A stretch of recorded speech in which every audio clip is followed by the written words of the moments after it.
Good afternoon, everybody. I hope you're doing well. Thank you for joining us. My name is Chioma Nnaji. I am a program director at the Multicultural AIDS Coalition, which is a grassroots HIV organization located in Boston, Massachusetts. We are very excited to have you here for our next conversation on COVID-19 in Black communities. Today, the topic is Uprising Amidst Pandemics. We have some amazing panelists and an amazing moderator. Just to let you know, if this is your first time joining us, all participants are muted. We encourage you to please use the chat box to share your questions, to share comments, to engage in dialogue based on what you're hearing from the panelists. We really hope that you enjoy today. This webinar series is being convened by the Multicultural AIDS Coalition, Black AIDS Institute, House of Blahnik, Harvard University CFAR, and Southern AIDS Coalition. Now I'm going to turn it over to our moderator today, Max Boykin, who is the Policy and Organizing Manager at Black AIDS Institute. Thank you so very much, Chioma. Thank you all so very much for joining us here today. As we have done continuously through this time around these different conversations, Black community and COVID-19, we've all been impacted by it. We like to have a grounding exercise beforehand, before we get into this wonderful discussion. And one of our panelists has volunteered one of his skills in order to help us with this grounding exercise.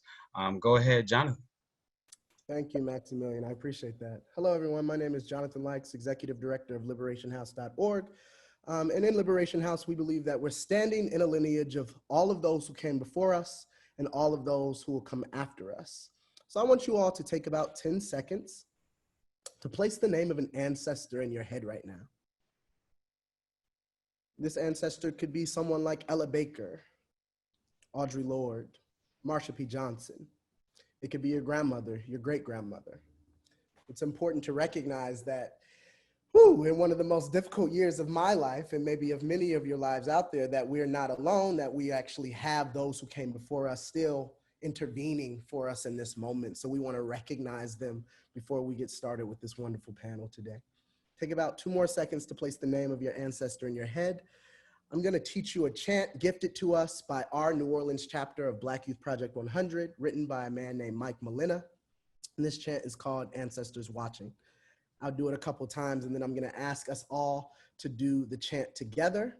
And then when we finalize the chant, we will actually type our ancestors' names into the chat box as recognition that we're not alone in this world, that we're still with those who came before us as we are fighting on behalf of the next 1,000 generations. This is the chant. Ancestors watching, I know they're watching. Ancestors watching, I know. Ancestors watching, I know they're watching. Ancestors watching, I know. So the chant's very simple. It doesn't matter where you are. You might be in the office, you might be at your house, people might be in front of you. Wherever you are, I encourage you to sing this chant aloud as we bring our ancestors into this space.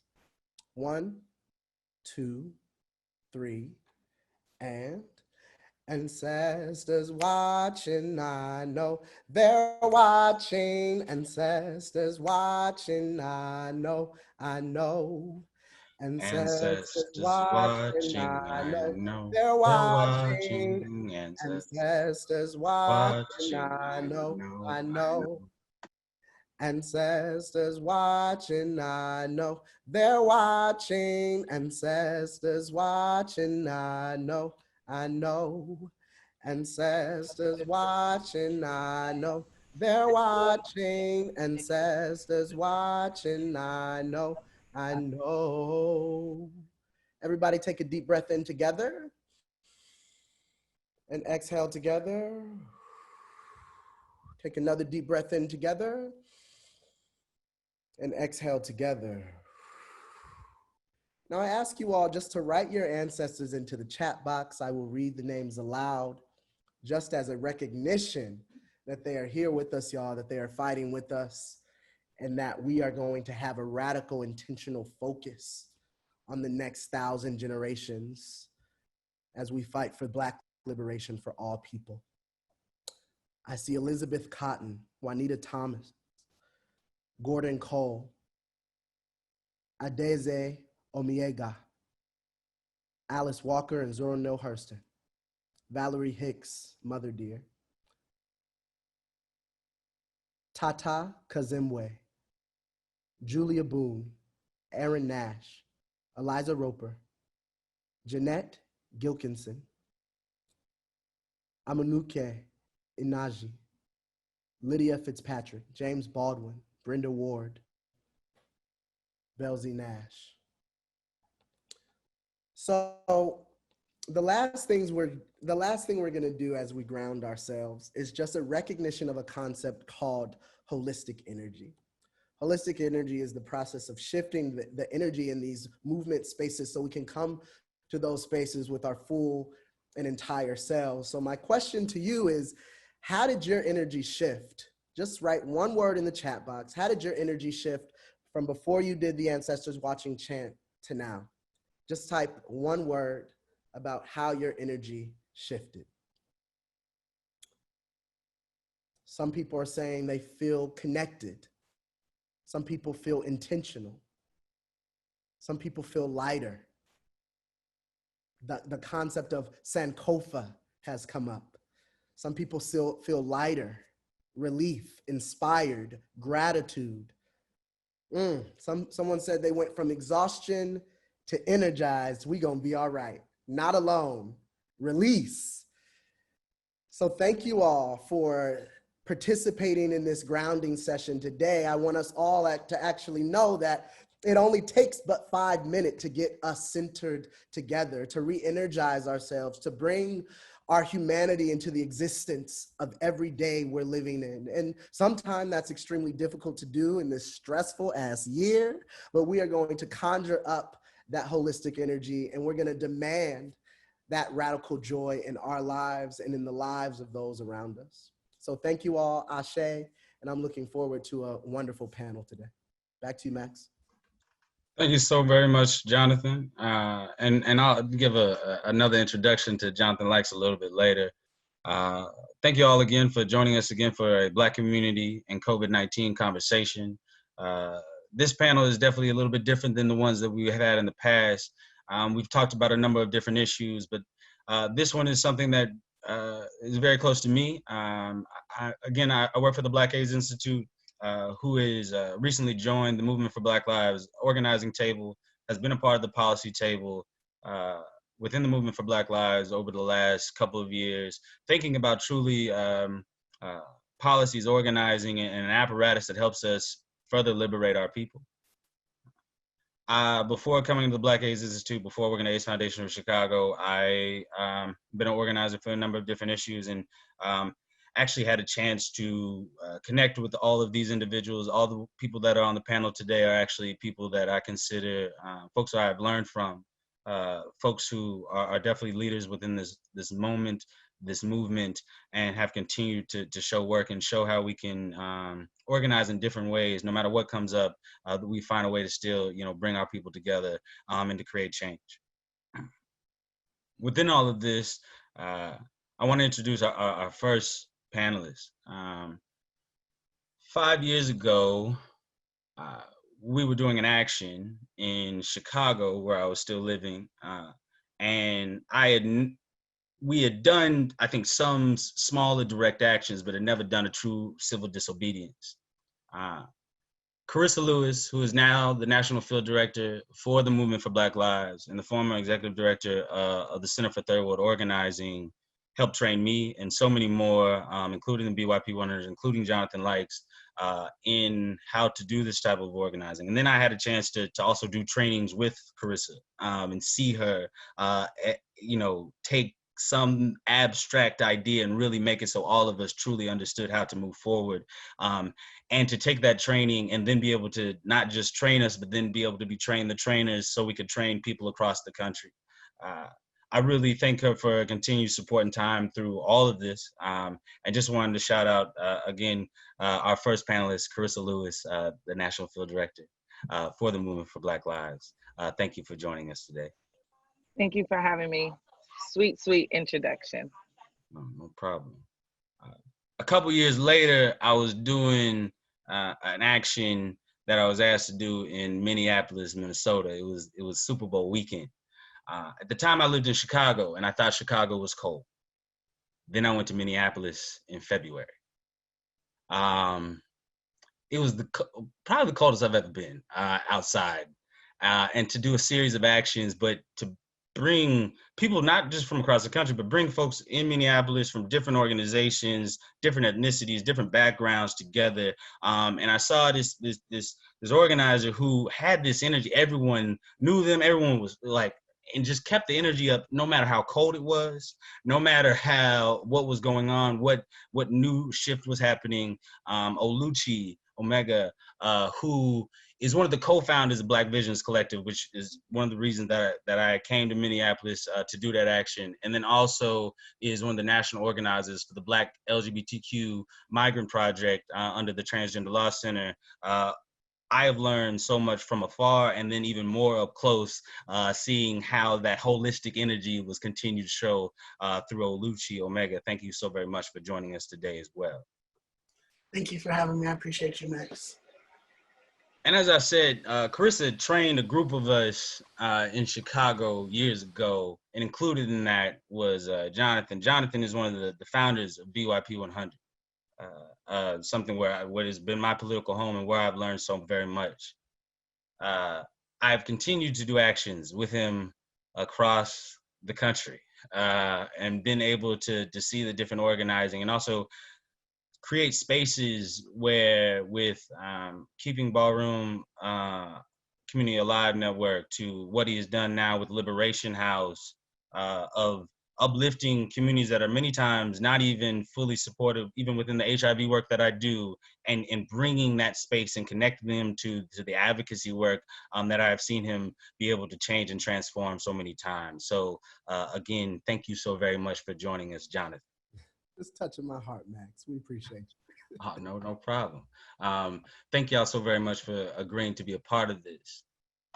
The first question I want to ask, and again, this is a conversation. I want to keep this conversational, and again, people add questions into the chat around all this, but 2020 has been a wild one. A lot has happened, a lot has shifted and changed, but also I know that all of y'all have been doing this work for years. Can y'all talk, and I want to start off with Carissa, can you talk a little bit about some of the work that you've been doing this year and some of the shifts that you've also had to make to still be able to connect with some of the work that's been going on in 2020? Thank you. Yeah, I think you named it correctly. 2020 has been a wild year. I think many of us, the panelists, probably folks in this room, flooded our social media platforms with 2020 best year, new year, new me, right? We had big energy in January about how this year was going to give us everything that we needed. And to some extent, it's given us some of what we needed. So although we've been in this wild moment where we've been, all devastatingly impacted by COVID-19 and by the continued killing of Black people, it's also created a fire inside of a whole generation of new organizers. And so the Movement for Black Lives is an ecosystem made up of 150 Black-led and centered organizations that are fighting for rights, dignity, and liberation for Black people. And directly after the pandemic started and quarantine started, we also started a similar webinar series called Beloved Community in the Times of COVID, where we talked about various issues related to the pandemic, including prisons are no place for a pandemic, where we talked about the intersecting challenges of being incarcerated in this moment amongst the pandemic. And so we tried to find community online when it wasn't safe for many of our folks to be inside of the traditional communities that they're in. And the movement for Black Lives was born out of the uprisings in Ferguson. And so actually, in a very sad way, we have a lot of muscle memory around responding in rapid moments to police terror and police violence. And so when our comrades at the Black Visions Collective immediately started organizing around the murder of George Floyd, we were ready to jump in. And I think one of the things that is different about this time is, you know, historically, if you're a Black liberation organizer and you call yourself abolitionist, like many of us do on this call, we oftentimes try to help build connections between policing and systems.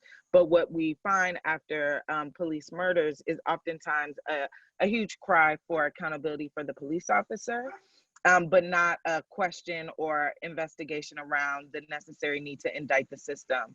And so that felt like a polarizing shift this time, that folks were in fact interrogating at mass the role of policing, not just the role of, you know, specific police officers. And so we're you know, we're in the number. We're out here trying to do the work and trying to be accountable to our people. And we're trying to do it by bringing culture and joy and love. Chokwe Lumumba says, you know, if you don't love the people, you'll betray the people. And so as somebody who helps to lead our field work, that's something that I hold pretty near and dear to my heart. Thank you for that. And I'm gonna come back to that abolition piece, because I think that is gonna be a little bit of a nuance for some of the folks on our call today. But before we go there, Oluchi, y'all been doing some impressive work in Minneapolis and Minnesota for years, but especially since the killing of George Floyd, and seeing how y'all were able to respond in that way. Can you speak to some of that response and the continued response that y'all been doing in Minneapolis? Yeah, so thank you, Carissa, for kind of setting the stage. And honestly, Carissa could probably just do this whole panel, but no. But yeah, I think because of the groundwork that the Movement for Black Lives and the iterations of the Black Lives Matter movement that we had previously, like Carissa said, it was kind of like muscle memory. We knew exactly how to jump into action. And I believe that it was like the same day or the day after is when we actually pulled together a coalition of national folks with like the Movement for Black Lives and other Black organizers across the nation to actually ask, like, what is calling for in this time? And like what is needed in this time as well. And this has been work that we've been doing for years, right? Through Black Visions and Reclaim the Block in 2018 and 2019, we called for a divestment from the police, right? We called for societal shifts to the way that we see policing. And now, because we're seeing a new iteration of how folks are not just calling in question the validity of specific police officers, but the system as a whole, we're now able to shift the narrative to, instead of indict, convict, send those killer cops to jail, it's really like the whole damn system, right? So we actually want to defund this entire system rather than just holding these specific police officers accountable. So because of the huge narrative shifts that we have won in the last 5 years, it's made our jobs easier on the ground to actually have conversations with our community, with our people around like, what does abolition actually mean? So what does it mean when we say defund the police? What does it mean when we say abolish the police? And what we're seeing is that our community is actually already there, right? They just need the language necessary to be able to think, to like clearly delineate what are the values and what are the demands that we're looking for. So now we have seen that even the city council has vowed to dismantle and defund the Minneapolis Police Department. We went through a charter process that we're going to be going through again in 2021 to actually really remove the Minneapolis Police Department as a charter department and replace it with this new Department of Community Safety and Violence Prevention that's made for the people, by the people, rather than a system that's historically killed Black people, right?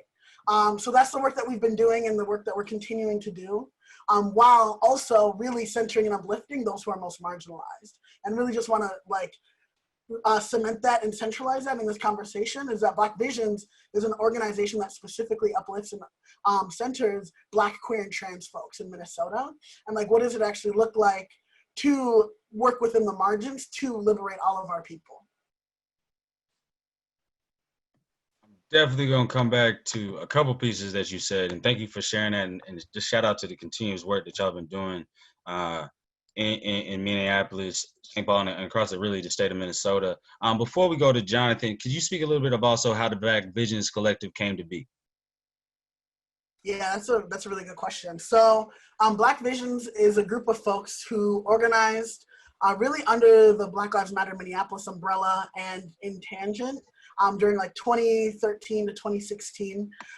In that time, we learned that mass protest was great at narrative change, and also we needed a actual organization that was structured to bring people into the movement, and then also do that political education and really like base building, right? So how are we growing the people that we need to? And we were burnt out. A lot of us were burnt out in like 2015, 2016, after the 18-day occupation, after the murder of Jamar Clark in Minneapolis of the 4th Precinct, after the governor's mansion occupation, of the killing of Philando Castile, right? We were very burnt out, and we didn't really know why. And we learned that we weren't really centering transformative justice in the work that we're doing in sustainability. So collectively, we came together and we decided, like, we assessed, like, what does Minneapolis need? Because we know we need a strong Black organizing ecosystem here in Minneapolis. And it was something that we weren't really seeing. So it's like, what does it look like to have an organization that's not just rooted in Black liberation and being able to respond in moments of rapid response, but is also sustainable and it centers transformative justice. So in 2016, 2017, we decided that we wanted to go on this years long, and it's still in process, endeavor of creating Black Visions, which is an organization that's centered in sustainability and transformative justice for the liberation of Black people in Minnesota. And through that, we have gathered over 70 members in this time that have been catalyzed to callings of Black liberation, right? So police accountability and divestment from the police, and also queer and trans issues as well. The launch of Black Visions was actually when I met you for the first time, Max. That was when in 2018, right? When the Super Bowl was coming to our brand new shiny stadium. And it was really displacing a lot of Black people. And it was showing Black folks that Minneapolis actually doesn't care about Black people. They care about money, they care about capitalism, they care about policing, right? And we saw thousands of millions of dollars and investing in not just infrastructure for police, but literal police officers, right? And the light rail was shut down, which is why we did the action at the light rail, right?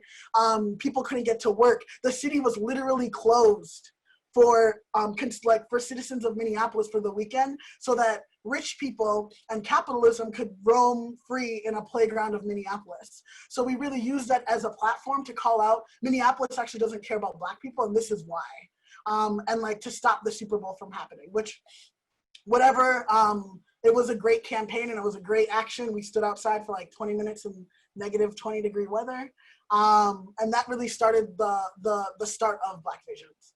Thank you so very much for that, and talking about that process of growth there. And I love seeing, you know, from getting to seeing where you have now over 70 members, and to continue to see that base building. And also knowing that some of the folks on this call I know are part of the Bully Black United Leadership Initiative, which deals with HIV criminalization, and we're looking also to continue to build within that. And we are going to come back to that transformative justice question and go through some of these terms that have been talked about. But I do want to, before we go into that, Jonathan, 2020 has been a wild one. And I know you have also been able to see a couple different cities, some of the movement that we've been seeing this year. Can you speak to some of the work that you've been doing? Sure, thank you, Max. Yeah, 2020 has been pretty wild, to say the least. I think it's been a gift from my perspective to be able to sit in multiple places during multiple crises in this country and in our generation's history. So a lot of my work has spanned across Atlanta, DC, and New York over the past 3 months, particularly because, you know, my political home is Black Youth Project 100, but my family is House and Ballroom Community. And I'm in the House of Garçon. If you don't know House and Ballroom Community, it's a community that is a century old. We are founded by a Black trans woman named Crystal Abeja. And essentially it's two things. People are recreating their families, many times being queer, trans, gender nonconforming, rejected by our biological families. We go and recreate family all the time. So my family is the House of Garçon. And the second thing we do is create culture in house and ballroom communities. So you might have heard of Pose or Paris is Burning or Kiki or Legendary on HBO. Or the dance style Vogue. This is all cultural formations through either visual arts or body movement, what you may have it, that comes out of the house and ballroom community. Those two things, the process of creating family and the importance of creating culture, is what's going to sustain our Black liberation movement. So those are the processes that I participated in several different entities and ways throughout the country. Earlier this year, Liberation House launched something called Rage Rallies, where we were funding graffiti artists and other radical organizers that wanted to use the languaging of defund police and place that languaging in strategic places around the country. So as we saw, you might have saw Mayor Muriel Bowser standing in front of the Black Lives Matter Plaza in Washington, D.C., right in front of the White House. But when local organizers saw that the mayor had done that, the first thing we was about to do is be like, all right, we got to erase that. And then we're like, okay, no one's going to understand why Black organizers are going to erase Black Lives Matter from in front of the White House. But the local organizers wanted to do that because when the mayor put that there, she increased the police budget in DC by $18 million that year, $19 million that year. So just saying the words Black Lives Matter and then ignoring our demands within the movement is not enough.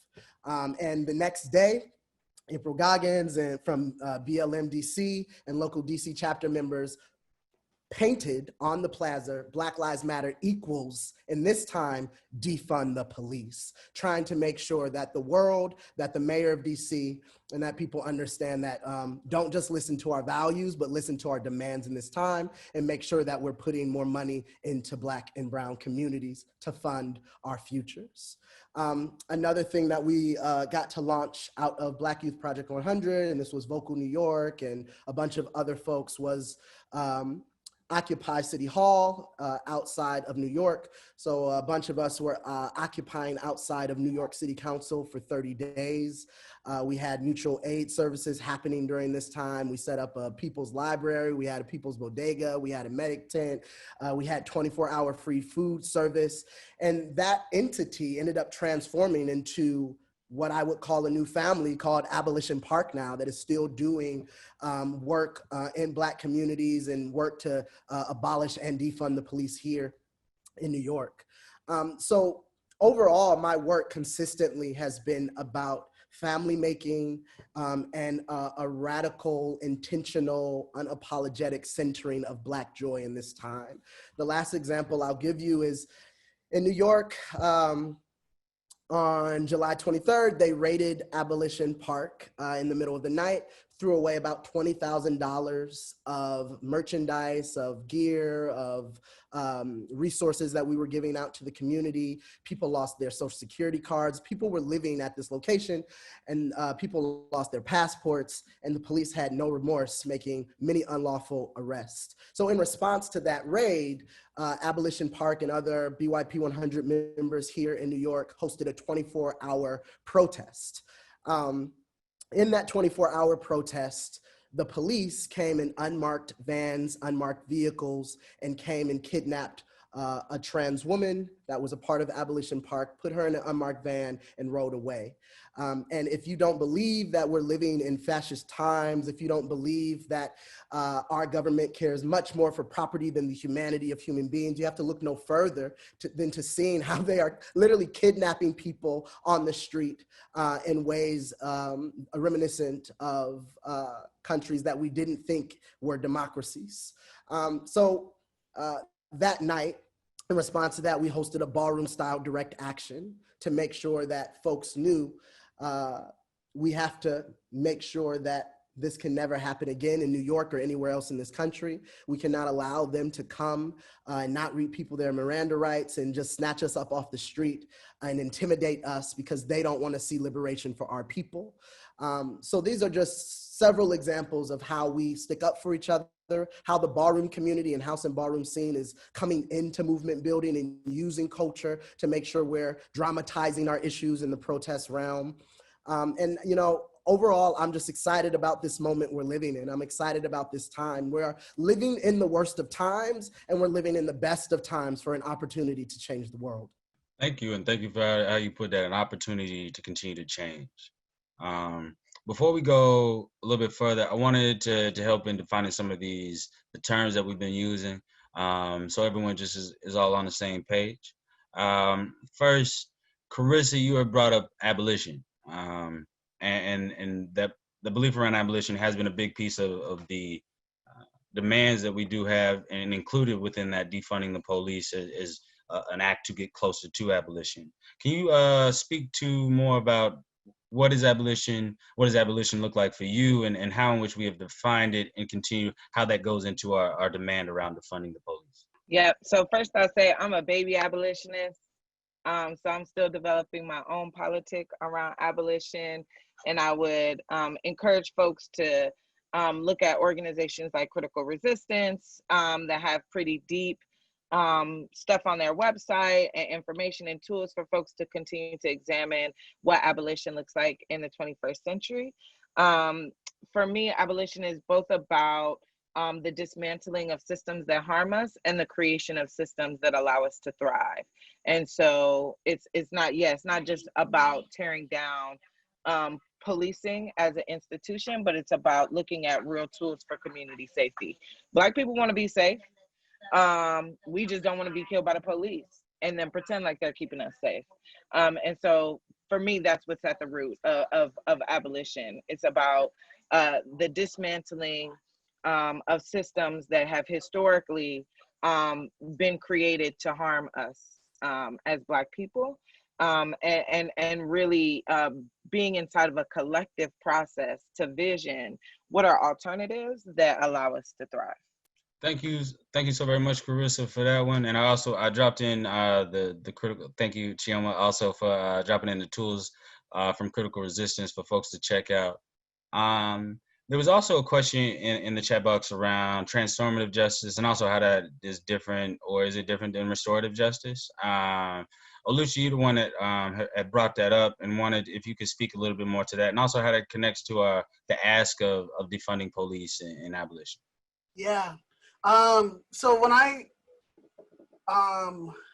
define transformative justice and restorative justice, I also like to describe the framework that we currently live under, so retributive or punitive justice. So basically meaning if conflict has happened or harm has happened, punitive justice says that if you are punished for a crime or a harm that was committed, then you are then deterred from causing that harm again. We know that that actually doesn't work, right? We know that that framework does not work. So the difference between restorative justice and transformative justice is restorative justice says if a harm happens, how do we then restore the conditions that allowed that to happen, right? So if someone, for example, like very easily, if Carissa stole $50 from me, which she usually does on a daily basis, restorative justice would say, Carissa, give back that $50. And then justice has been restored in that moment, right?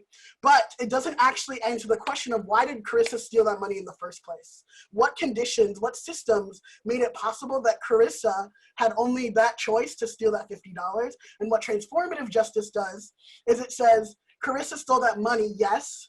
How do we then like make it so that it's restored, and also change the system that allowed Carissa to steal that money in the first place? So transformative justice is really like a totality of like, how do we address harm and also address the systems that cause that harm in the first place? So in that instance, it's like saying, Carissa stole that money. Let's see like why Carissa's poor. So like capitalism, patriarchy, white supremacy, all of those things create the conditions in which Carissa then has to create that harm, right? So that harm is not perpetuated through transformative justice. Critical Resistance also has things on transformative justice as well. I think it's like in those tools.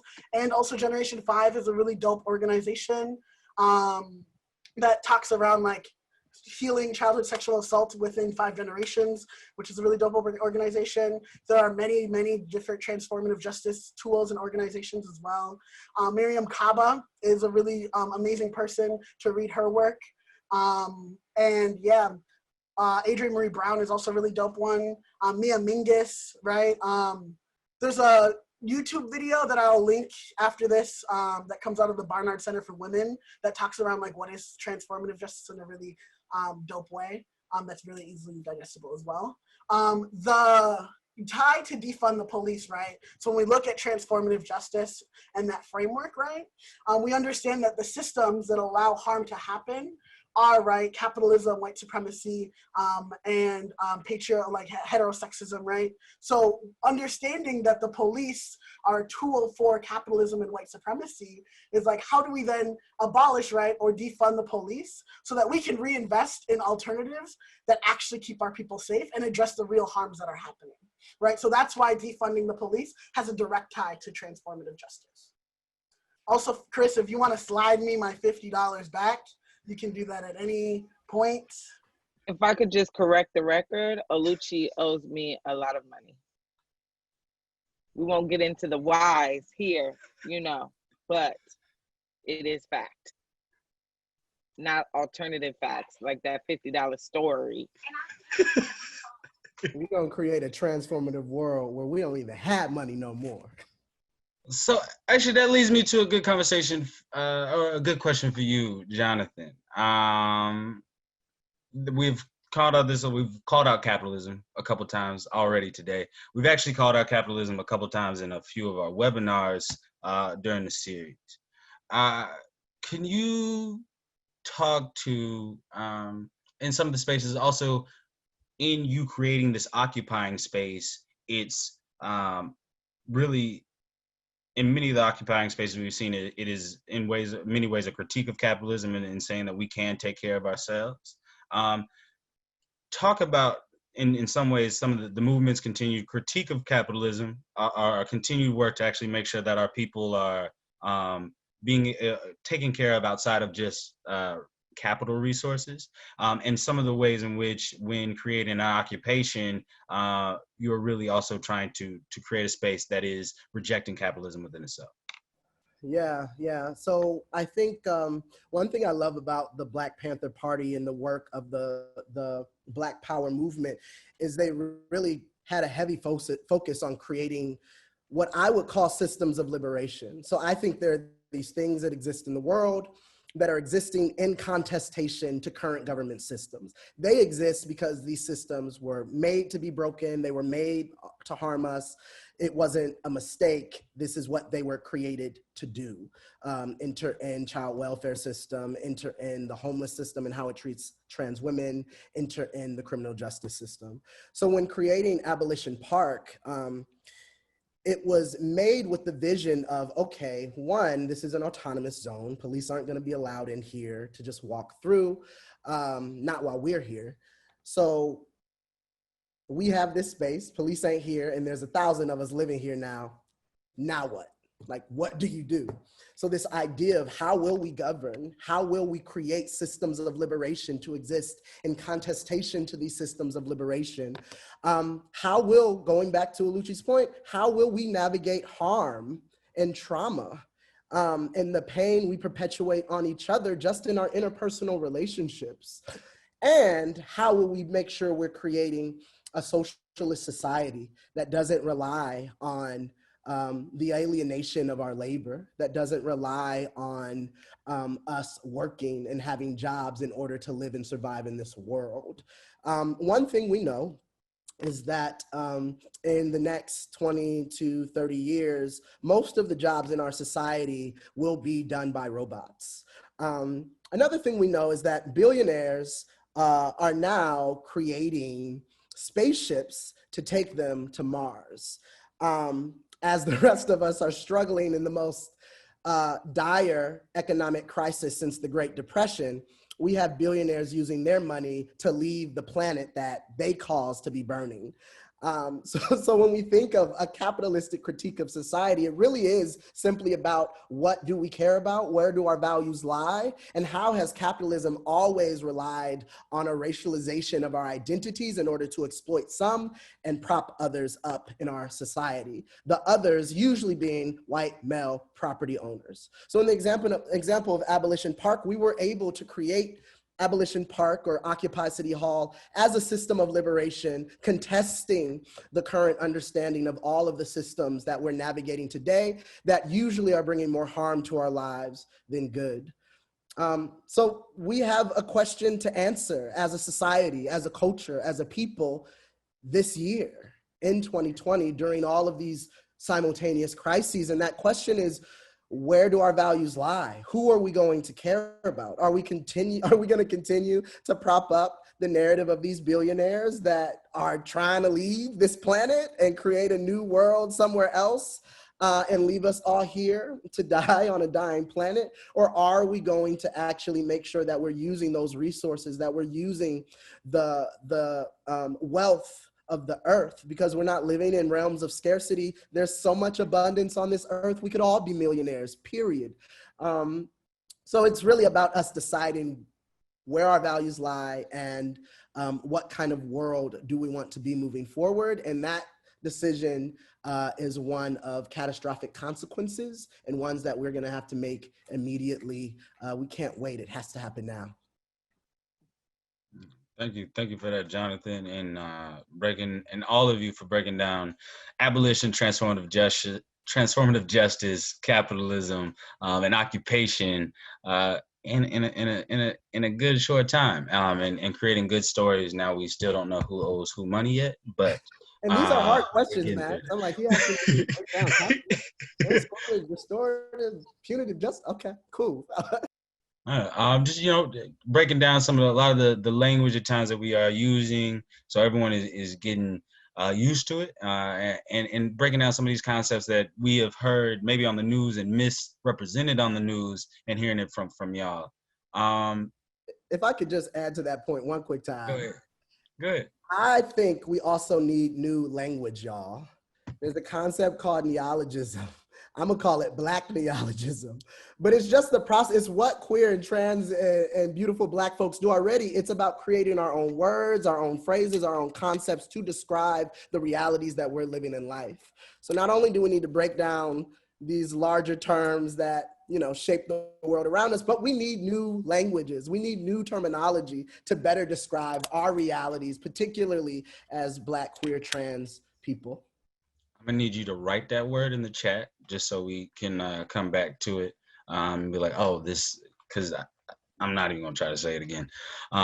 Neologism, got you. Thank you. Speaking of, so I'm one of those things is you're creating a new language, creating new things and forms. 2020 has also impacted our ability to do that in some ways. And Oluchi, when things, when George Floyd was killed, most people were still sitting in them homes.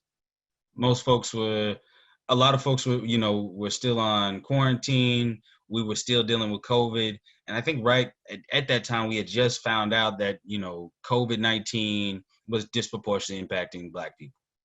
How has COVID-19 impacted some of the ways or changed some of the tactics that y'all have been using in order to also combat against the injustices that you've been seeing? Yeah, I think it's a dual question because I think it has and it hasn't, right? As we saw preceding the killing of George Floyd, people still took the streets, and they took the streets in like numbers that we hadn't seen in a very, very long time, right? So I think that part actually didn't change, right? But it changed because the way in which it changed was different, right? People were wearing masks. People were having social distance marches, all of these things. So we had to shift the tactics that we were using. But at the end of the day, they were still the same tactics. I think a lot of, even before George Floyd was killed, like people were like, oh, we need a digital organizer because everything's online. COVID-19 is making everything online. So we had like 3 solid months of like people like really engaging in digital organizing in a different way because we knew we needed it in that moment, right? Because we were under stay-at-home sanctions and we were all at home, right? But I think that what we did really well is we utilized and capitalized, I don't like to use the word capitalize, but we utilized that like people were all on the internet. So like how do we actually move a narrative through the internet that's specific and very poignant, right? And that was the call for defunding the police. So we were able to, not on just a local level, but a national and even global level, get the narrative around defund the police, an actual conversation that people were talking about.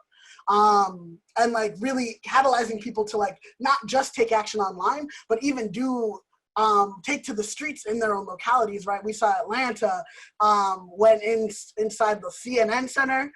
We saw like Austin, Texas, Portland, all of these places were taking action offline to do the work and to like really call for the defunding of the police. We saw Seattle vow that they were gonna cut their police department by 50%, even though it was like less than 2%.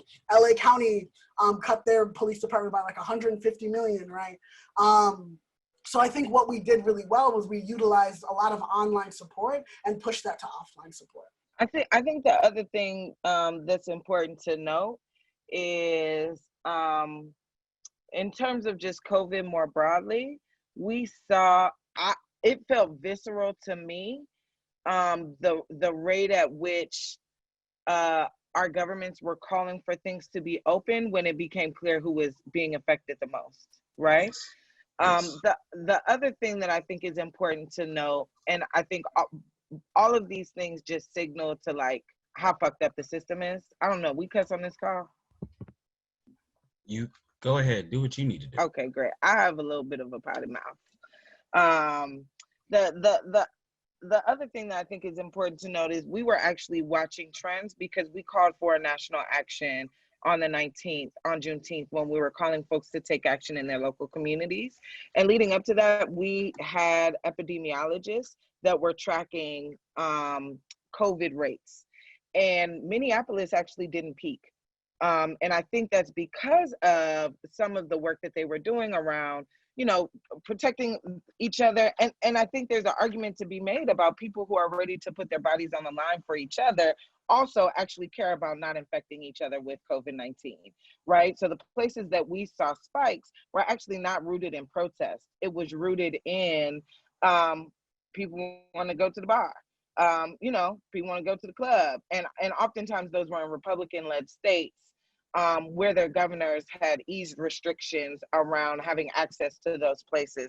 So I think, you know, it's important that we continue to raise our voices. It's important that we continue to organize, be involved in protests.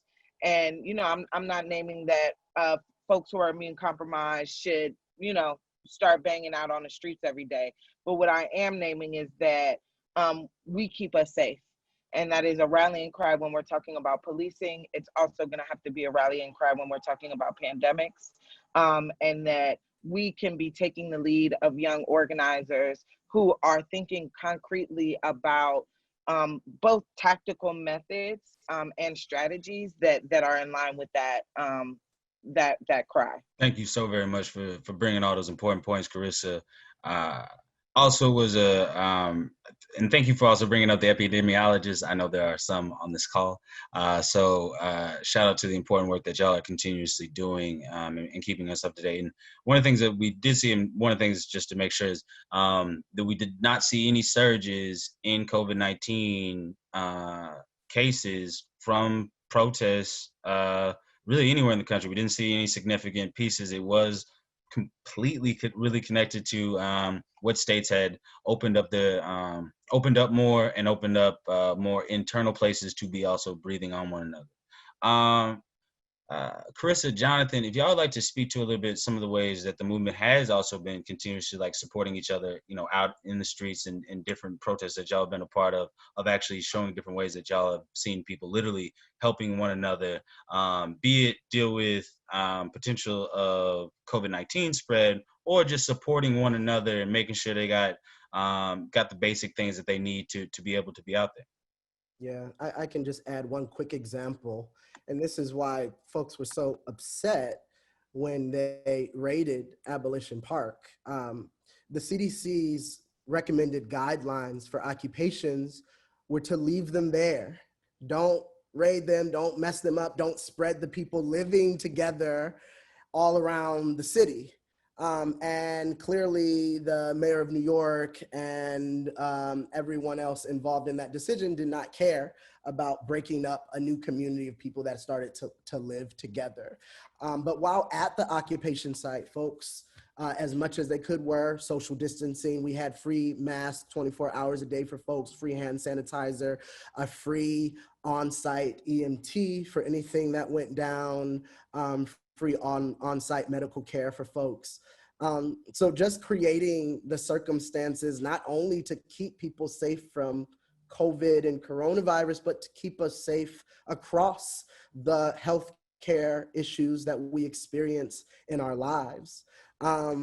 So it really is quite sad that the CDC keeps recommending things that Black and brown folks and folks on the front lines of marginalization are attempting to follow.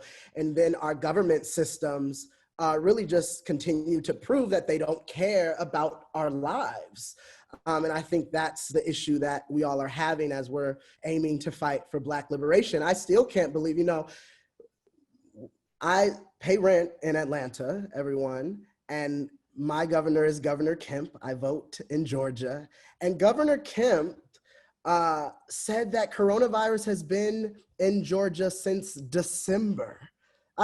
Since December. Y'all, I don't know if you hear him. He said since December. So to me, not only does this mean one, y'all knew, stop telling us you ain't know till March, there were 3 months that went by where I believe our government knew that coronavirus was spreading across the United States and tried to conceal that because they care more about capitalism, more about money, more about alienating us from our labor than they do about our lives, than they do about our dignity, than they do about our humanity. So if we're angry, if you feel a little rage, if you feel mad in this moment, you damn right have the right to be angry and rageful and mad. And on that note, let me be clear, without the crises of the pandemic and without the crises of the largest economic depression since the Great Depression, you don't get a 2020 uprising. The conditions of this year created the ability for us to have the largest social movement in the history of the United States. So it's tragic that it takes all of this for us finally to get to this conscientizing moment of wanting to change the values and hearts and minds of Americans everywhere. But as I said, we have to use this as an opportunity to change the world. It really is now or never. There's really no going back from this point. Thank you, Jonathan. I think we've been dealing with, some people have been saying we've been dealing with 3 pandemics right now. The pandemic of racism that is as old as this country and much older than that. The COVID-19 pandemic, but ones that many of the people on this call, and of course myself, is going to continue to work on, but I also know that many of y'all also work at the different intersections with HIV. And if Jonathan, you started us off, how do you see your movement work aligning with or intersecting with HIV, especially as you think about the communities that have been highly impacted? It's an absolutely direct connection, both because the pandemic of HIV, the epidemic of HIV has not left us. We are still in crisis mode when it comes to HIV rates of people of color, of Black gay men, of Black queer people. So it's a direct response as far as the healthcare crisis is still a crisis in my community and in people that I love and care about and in my life. The second thing of, I think the culture of activism, y'all see my shirt, the tactics that they employed, the frontline organizing that took place. And Many times folks think it was only white gay men. No, these were Black, queer, and trans people on the front lines of HIV and AIDS activism work. And that lineage, as we talked about, ancestors watching, as we saw a generation of Black and brown, queer, trans, and gender nonconforming people be annihilated off of the earth.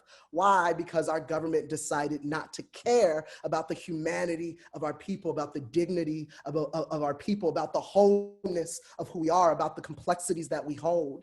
And that same government disinvestment, that same government ignorance that they're so willingly able to have, that same government oppression that continues to stack upon itself over and over again, that follows us through slavery and through Reconstruction and through civil rights and Black power movement and HIV and AIDS ACT UP movements, is the same thing we are fighting for today.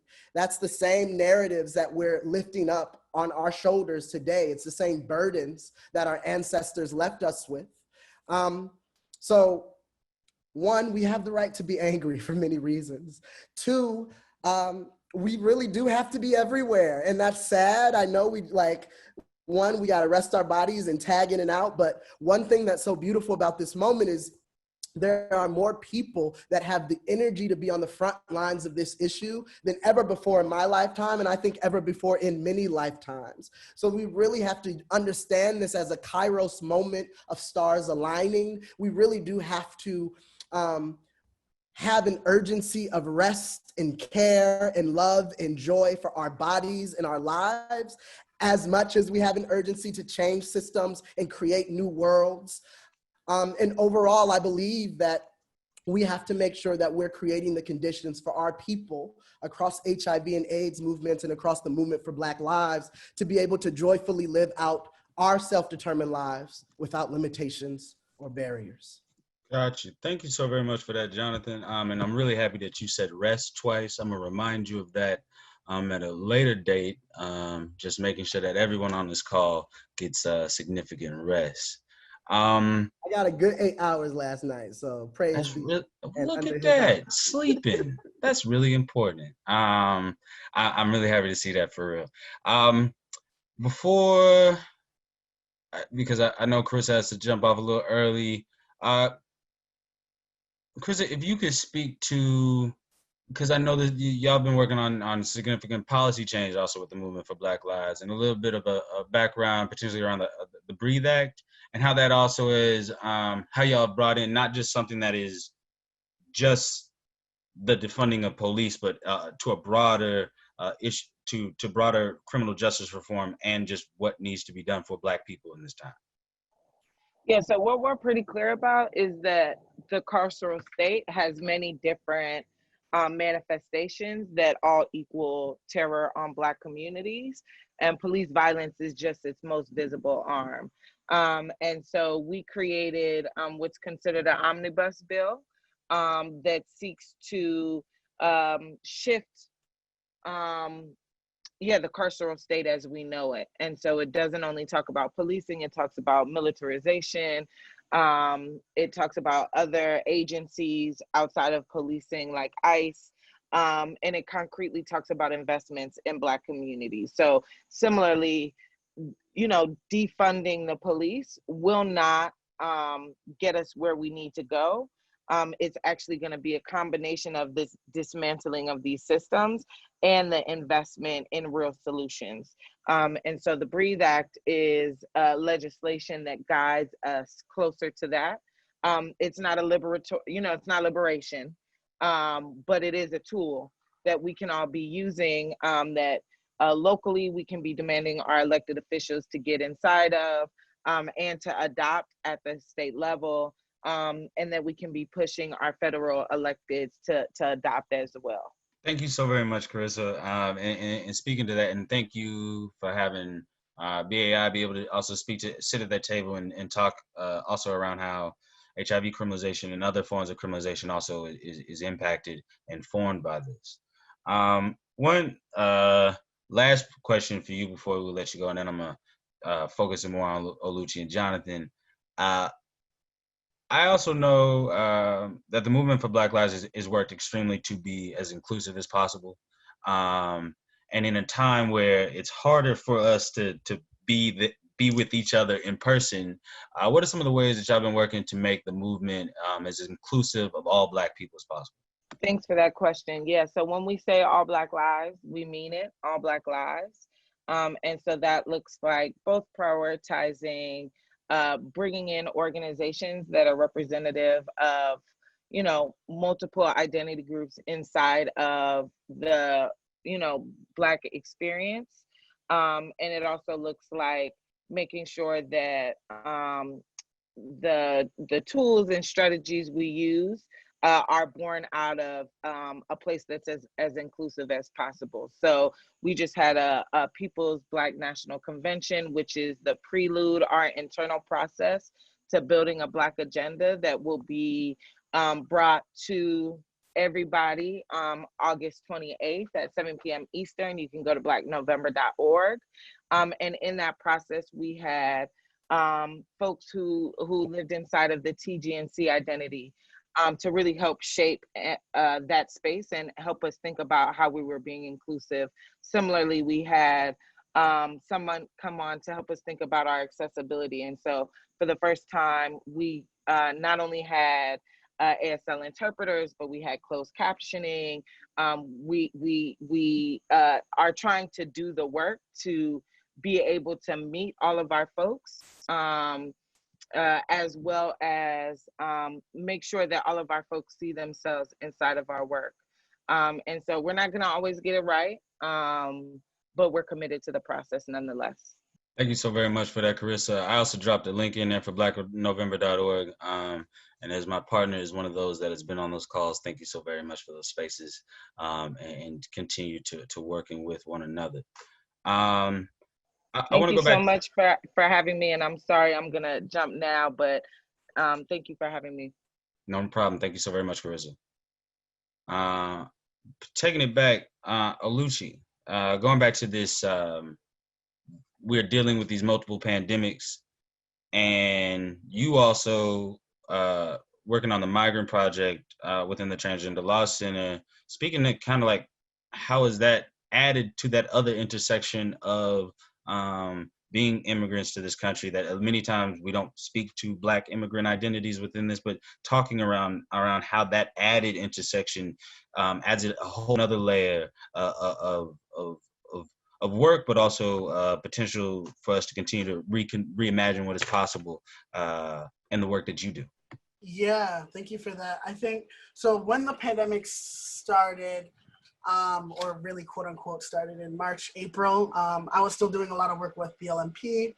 And really, the one thing that I want to bring up is like this idea of immigrant prisons, right? So if folks don't know, if you seek asylum, so if you're seeking asylum, meaning you're leaving a country that is in terrible conditions, probably because of imperialism and US imperialism at that, and you come to the US to seek like a shelter, right? You're automatically put in detention.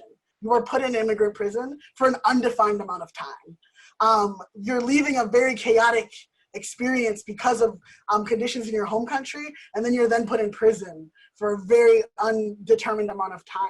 And what we see is that Black migrants, LGBTQ migrants, and that intersection actually face higher detention rates and higher detention times, right, than any other demographic, right? And what we also knew was that during COVID-19 and the height of the crisis is that folks that were working in prisons were testing positive for COVID-19 and still going in to work and infecting people who are in close proximity to each other. There was not social distancing that was happening in these immigrant prisons, and people were just sitting there to their death, really. And I want to talk about that, and I want to bring that up because when we talk about migration, we actually don't talk about that part, and even more so, we don't talk about Black people in migration, right? And I want to link this to defunding the police, because even if you're an immigrant or if you're on this soil living, the police are the first step for you to get deported, right? It could be a traffic stop, it could be them coming to your house, it could be an ICE raid, it could be multiple different steps. So when we're talking about defunding the police, the question of Black migration has to be be at the forefront as well, because then we're telling incomplete stories and we're not actually working towards the liberation of all people, right? So it adds a layer of complexity because immigrant folks are criminalized not just because they're Black, right? Not just because they're LGBTQ, and also because migration is criminalized and has been criminalized since chattel slavery, right? So those are things that BLMP brings into the conversation every single time when we're talking about Black liberation and its specific ties to migration as well. Thank you. Thank you. So, thank you so very much for that. Both Oluchi and Jonathan, y'all do both local and national work in many ways. How has it been trying to make some of these spaces be more inclusive? I'm thinking, Jonathan, to some of the issues we've had in Atlanta around more traditional orgs versus some of the orgs who have been doing some of the amazing work, who have been led by transgender folks, and then that their, not necessarily the power, but their voices not being exemplified, not being brought up when some of those policies that they have actually led and championed not being actually used. What are some of the ways in which you have seen also challenges, but also have seen changes over time of making our movement continue to be more inclusive of all Black people? Yeah, thank you for that question. It's constantly coming up all the time. The dynamic of who gets to speak, who gets centered, whose experiences get lifted up, and whose experiences get left out of the conversation time and time again. And it's a problem. I think we have all learned that we can't make the same mistakes as the civil rights movement. The movement for Black lives is intentionally and strategically decentralized so that we don't make the same mistake of centering our narratives, our movement, our stories around singular people, around charismatic individual leaders, but making sure that we're using an Ella Baker framework of group-centered leadership, understanding that it is many of us on these front lines and not the few of us. With that said, specifically when it comes to the centering of Black, queer, trans, and gender nonconforming, non-binary communities, I've seen a lot of wins in this movement, and I've seen a lot of failures. And a 50-50 is a F. So that will tell you how I feel about it overall. So I'll give you an example of a win, an example of a failure. I particularly think that organizations that are queer and trans led that I've been oriented to have gotten particularly some shine when it comes to some of the movement out of the movement for Black lives getting redistributed to these communities. So BYP 100 is even doing a mutual aid fund every other week that is highlighting a queer and trans person and just putting money in their pocket. I sit on the board of the Marsha P. Johnson Institute, and this has just been a beautiful year seeing folks reach out to us and want to put money in the pockets of Black trans people towards Black trans liberation. And I've seen movement spaces consistently led by queer and trans people. They have, always will be, they being trans and gender nonconforming folks, we being the queer community, have always been in these positions. We've always been at the front lines. We've always been knocking on the doors and the heartbeats to change this country. We have always been the most radical. We have always been the most angry. Marsha P. Johnson threw the first brick. Don't ever forget that. That wasn't a parade where folks were just waving rainbow flags. That was an uprising, period. When we talk about the Stonewall situation that took place in the 1960s during the Civil Rights Movement. So we have to understand a look back into a history, and we have to make sure that we don't allow people to erase these narratives and erase our communities. The failure is just the consistency and persistence of patriarchy. The failure is the consistency and persistence of hypermasculinity within movement spaces. The failure is the people being complicit and allowing the narrative of a charismatic cis hetero male to be centralized with all of their aggression and with all of their trauma spilling out on everyone else in our movements. And, you know, sometimes in a lot of spaces that I've been organizing in, people are quick to call each other cops. Like, we're very cop, like, you're a cop and you're a cop and you're the op and you're the op. And I think we have to be careful with that, because sometimes police in the state does strategically send in agents to disrupt our spaces.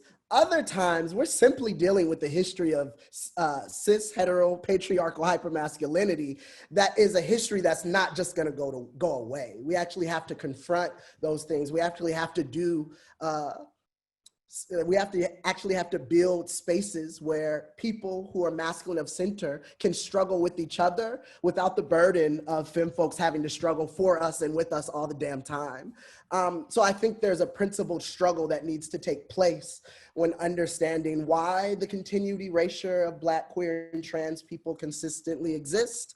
But there's some principled struggle and some critical struggle that needs to take place on this dynamic of the persistency and consistency of patriarchy in our movements, and why we can't sometimes just figure it the fuck out.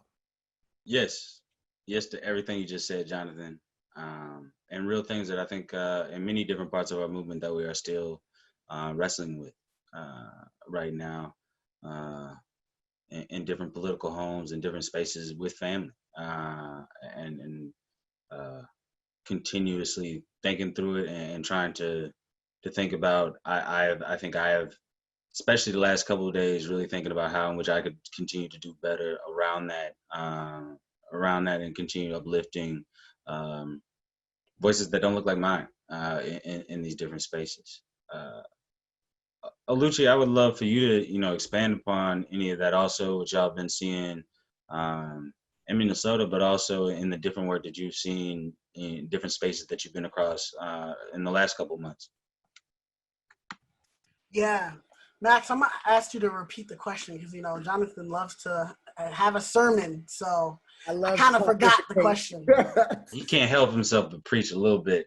The question is, in this time, how have you been seeing some, both the good and the bad of of creating a space that is really inclusive of all Black people?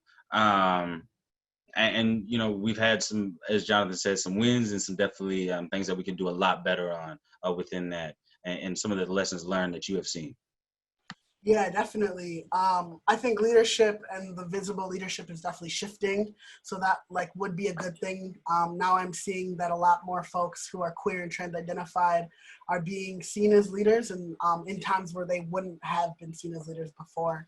I think even when we talk about the brutal assault that happened yesterday or 2 days ago on 2 Black trans women and another trans woman in LA, right? That's a failure.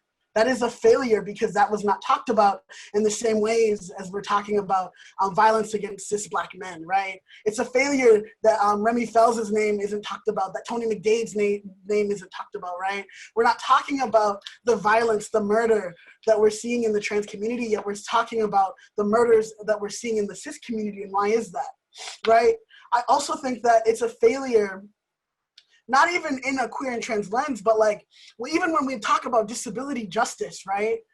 We only started talking about disability justice because of these stay-at-home orders. But there have been people that could not leave their houses before the pandemic, yet we're not able to find work. We're not able to sustain a job. And now that it benefits capitalism, that COVID-19, you have to work at home, now it's okay to do that, right? So I think that in a multitude of ways, we have to I keep talking about this specific clip that I saw One of our really good friends, Charlene Carruthers, was talking about like, if you're at a table, you have to also ask who is not at the table. And we have to consistently be assessing that question every time we're in space together, is like, yes, we are here. Yes, us as queer people are here, but where are the trans women, right? Where are the disabled trans folks? Where are the migrant folks, right? And like really like questioning like, who are we actually centering in this time?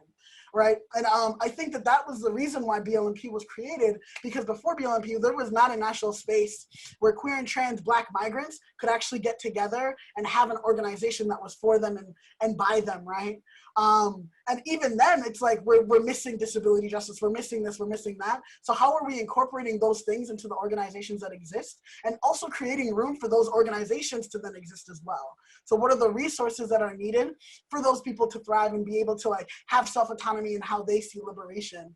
Because as we know, if we center those who are at the margins, then we know that all of us will be free. A word.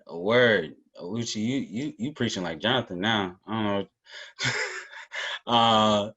I want to open it up to any questions coming within the chat. I think we've answered most of them, but if there's any questions that folks, last minute questions that folks want to add into this. In the meantime, as people are adding any questions, if they do have any, Oluchi, Jonathan, how do people get connected to the wonderful work that y'all are doing, both locally and on the interwebs? Yeah, so locally, Black Visions, if you live in Minnesota, which, you know, no one does, but I do, you can definitely hit us up, Black Visions, on Facebook and Instagram, email info@blackvisionsmn.org. I can put that in the chat as well. If you are a queer, trans, Black migrant and you want to do some really dope work with BLMP, the Instagram and Facebook and Twitter, I don't use the Twitter, but someone does, is official BLMP on all platforms. And you can email info@blmp.org as well and get information on how to be connected. We have national membership. We also have different chapters or hubs, one in the Bay Area, one in the South, one in Minneapolis, one in DC, and one in New York City. So if you're in any of those localities, just hit us up. If folks want to find me, I've gone live on Instagram to track the journey of the movement for Black Lives this summer more than ever before in my life. So I encourage folks, message me on IG, follow on IG. If you want to check out my full work, get connected, go to liberationhouse.org. And if you're interested in freedom music and connecting with what is the holistic energy and spirit work of our time, please check out Black Joy Experience on Instagram, or the Black Joy Experience page on liberationhouse.org. And please download our album, streaming on all platforms, just under the Black Joy Experience. Thank you, Max. No problem. Thank y'all so very much. We will continue to share this webinar. I know definitely people will be definitely I think we could do that, Jonathan. I'll sing a different song. I ain't singing that song yet. Got you. To close this out, again, we also put in the information around Black November. That'll be next week. Thank y'all so very much for joining us here, having this conversation. If you have follow-up, again, Oluchi, Jonathan, and Carissa will all at least be in some connection with the Black National Convention next week, along with us at the Black AIDS Institute, also supporting within that. Thank you all so very much, and thank you for this partnership. And with no questions, Jonathan, I'm gonna let you go with whatever song that is on your heart. Thank you, Maximilian. Always appreciate it. This was not planned, y'all. So, but you know, you always got to be ready in the house of the Black Joy Experience. So let's see. I'm going to sing for you all a song that is going to be on our upcoming album, The Black Joy Experience Volume 2. And it's titled Freedom is Coming. So thank y'all for listening.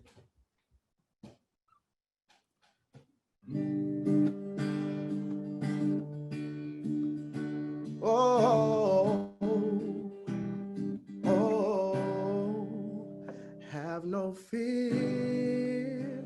Healing is coming. Healing is coming to the land. Have no fear. Healing is coming. Healing is coming to the land. Bridges over troubled waters, brothers fighting can. Healers losing battles, wounded deeply within.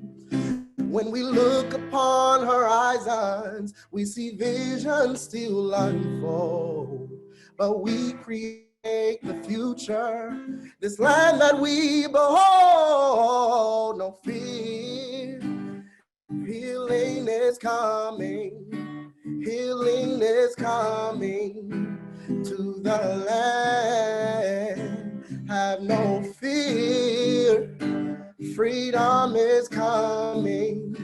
Freedom is coming to the land. From the ashes we will rise. We will live in paradise. We will love and we will heal. We will not fear.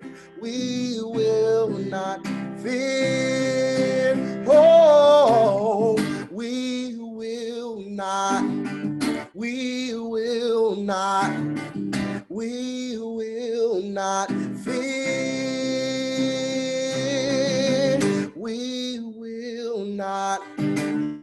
We will not. We will not fear. Oh, freedom is. Freedom is. Freedom is here. Freedom is. Freedom is. Freedom is here.